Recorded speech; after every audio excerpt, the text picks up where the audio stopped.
अस्सलामु अलैकुम वरहमतुल्लाहि वबरकातुह। आज हम लेक्चर नंबर 5 शुरू करेंगे। हमारा चैप्टर नंबर 8 कंटिन्यू है और इस लेक्चर में आज हम ट्राई इट आउट करेंगे। आप लोगों की टेक्स्ट बुक के अंदर मौजूद हैं। सो पेज नंबर 152 ओपन करें तमाम बच्चे। टेक्स्ट बुक पेज नंबर 152, उसके अंदर आपको एक ट्राई इट आउट दिया हुआ है।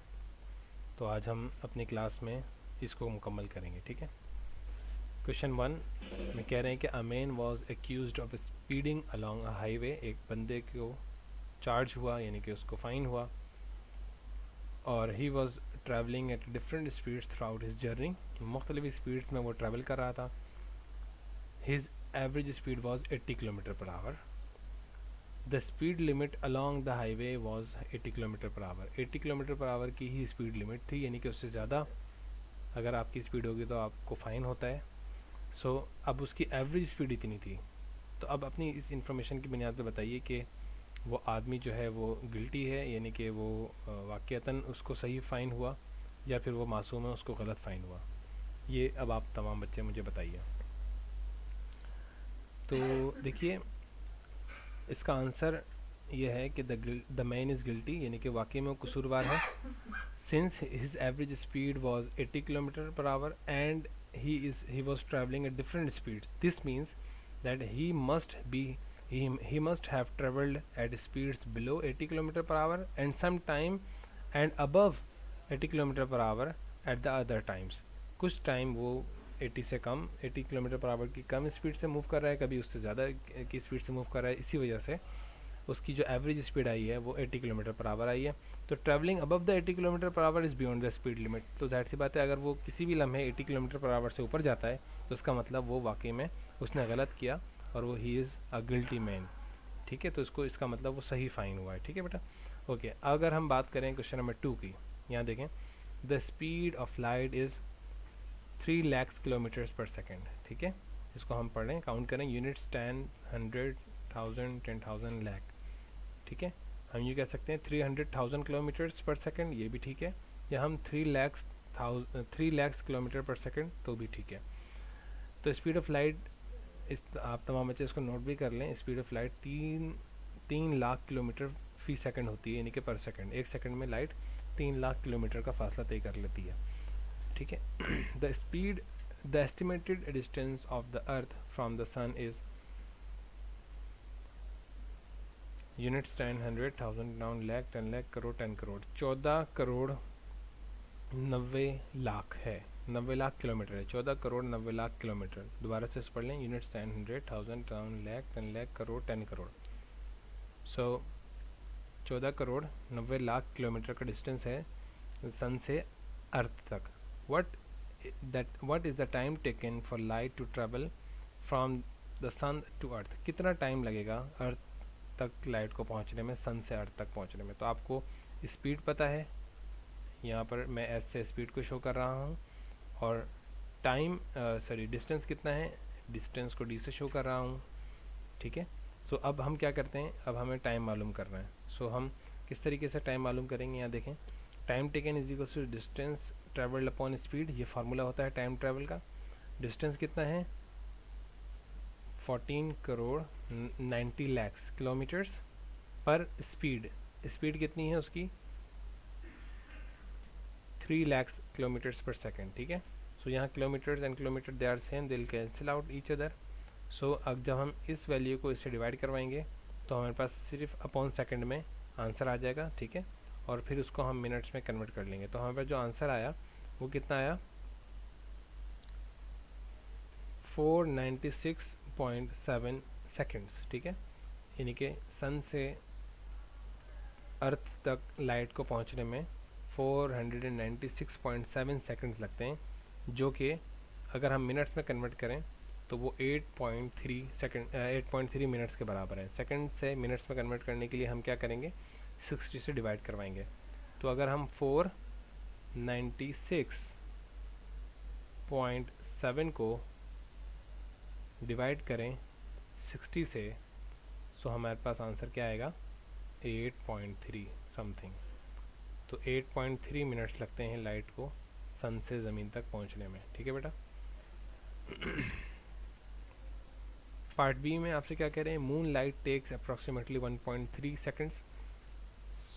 चांद से रोशनी को पहुंचने में 1.3 सेकेंड लगते हैं अर्थ तक पहुंचने में।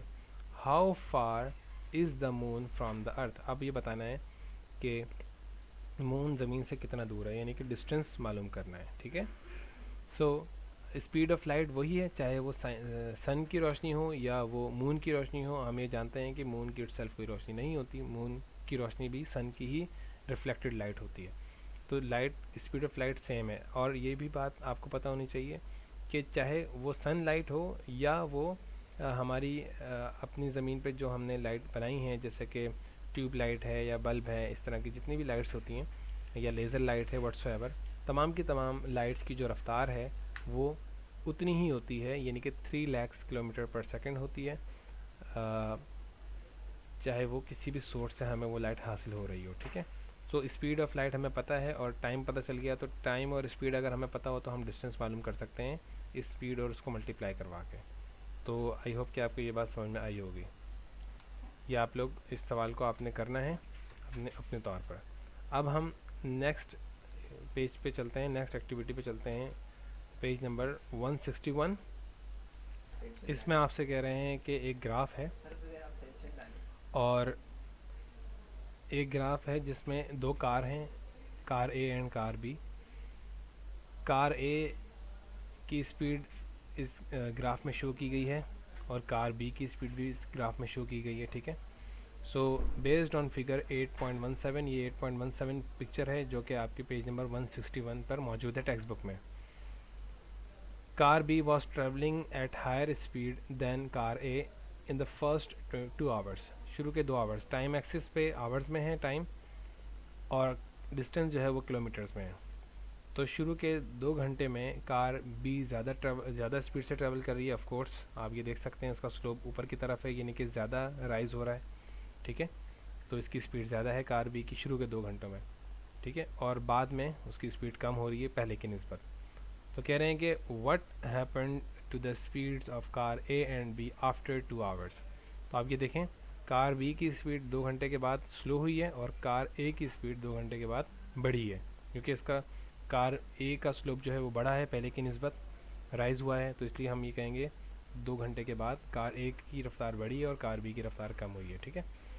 यूज़ द ग्राफ, ये बात हमने यहाँ से आपको बताई। ठीक है। दूसरे नंबर पे अच्छा इन्हीं को आप वर्डिंग की सूरत में लिखेंगे, तो यहाँ पर आंसर लिखा हुआ है, the speed of car A and be changed after 2 hours. The speed of car A increased while the speed of car B decreased after first 2 hours। ठीक है। सो इसको हम यूँ कह सकते हैं, एक तो ये जवाब भी हम इसका दे सकते हैं। ठीक है। और इसके बाद the speed of car A after first 2 hours, इसको हम यूँ भी लिख सकते हैं कि 400 माइनस 100, ठीक है, अपॉन 5 माइनस 2। तो ये कितने आवर्स हो गए, 3 आवर्स हो गए। और 400 माइनस 100, तो इसका आंसर आ रहा है 300 किलोमीटर्स। तो 300 अपॉन 3 को अगर हम करेंगे तो 100 किलोमीटर्स पर आवर की स्पीड है। ठीक है। इस तरीके से कार बी की जो स्पीड है वो ये है कि 300 माइनस 150 अपॉन 5 माइनस 2। ठीक है। तो इसको हम करेंगे तो 150 किलोमीटर डिस्टेंस है और 3 आवर्स का उसमें टाइम है, तो इसका मतलब 50 किलोमीटर पर आवर की स्पीड है। तो हमने इसको हमने कैलकुलेट किया है स्पीड को। कार ए की स्पीड 100 किलोमीटर पर आवर है और कार बी की जो स्पीड है वो 50 किलोमीटर पर आवर है आफ्टर 2 आवर्स। फिर आपसे क्वेश्चन 2 कर रहे हैं कि which car was travelling at a higher speed after 2 hours. तो कौन सी कार 2 घंटे के बाद ज़्यादा स्पीड से ट्रैवल कर रही थी। So car A was travelling at higher speed after 2 hours, क्योंकि उसका स्लोप जो है वो बढ़ रहा है आफ्टर 2 आवर्स। ठीक है बेटा। क्वेश्चन 3 में कह रहे हैं कि what happened to the graphs of the cars 3 hours after they started.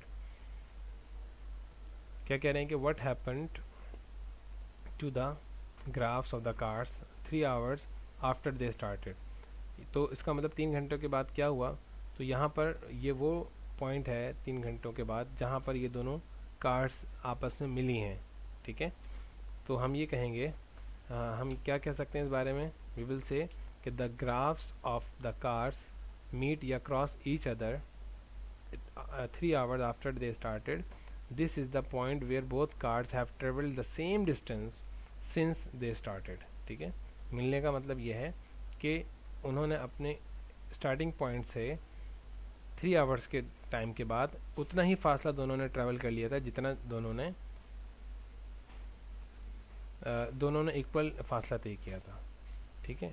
तो इसका ग्राफ के मिलने का मतलब ये नहीं है कि वो कार्स आपस में मिल रही हैं, बल्कि उनका टाइम और डिस्टेंस जो है वो आपस में डिस्टेंस इक्वल ट्रैवल हो रहा है आफ्टर 3 आवर्स।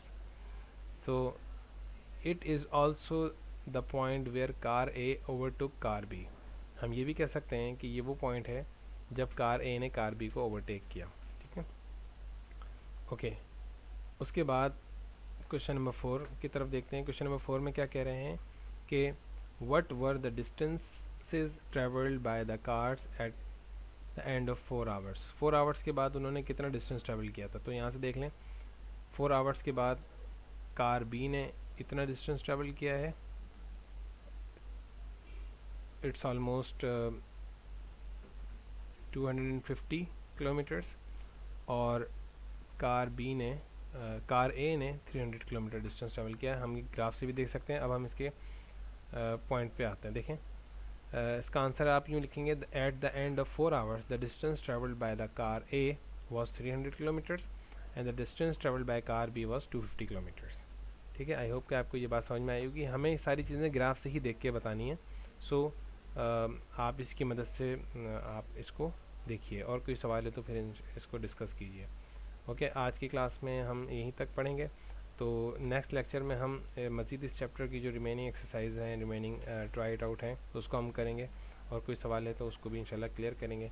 और आप लोगों ने तमाम का तमाम काम 10th ऑफ दिसंबर तक 10th ऑफ नवंबर तक आपने इस काम को जमा करवाना है, ठीक है, 10th ऑफ दिसंबर तक, सॉरी। और उसके बाद तमाम का तमाम ये काम कॉपी में कर लें। जज़ाकल्लाह। और अब हम डिस्कशन सेशन की तरफ चलते हैं। कोई सवाल है तो आप पूछ सकते हैं।